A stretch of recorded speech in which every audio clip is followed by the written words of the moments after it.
How to fix Fiverr not sending pictures. Hey everyone, welcome back to the channel. Today we've got a quick fix for your frustrating problem. If you've been trying to send pictures on Fiverr but they won't just go through, don't worry. In this video we will walk you through some simple steps to get that issue sorted out. So let's just dive right into the video. So Fiverr not sending pictures is a pretty common issue. It can happen for a few reasons, but most of them are easy to fix.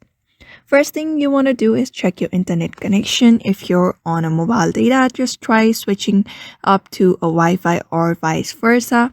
A weak or unstable connection is often the main culprit for issues with sending pictures. So just make sure that. And the next thing we can do is clear the app's cache. For that, long press on the app, go to the info section, and we're gonna go ahead and hit that clear cache under storage. Just go ahead and tap on it and clear the cache of that particular app.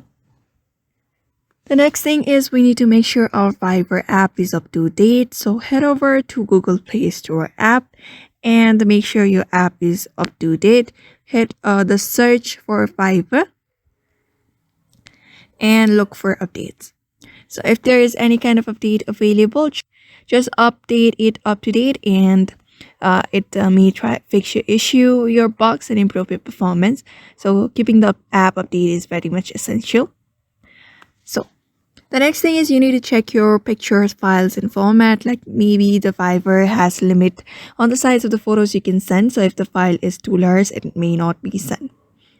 So the next thing we can do is restart your device. If everything else fails, we can restart. A simple restart which can help clear up any issues and get things running smoothly again, and that is it. If nothing else works, we can also reinstall the Fiverr, and there you go.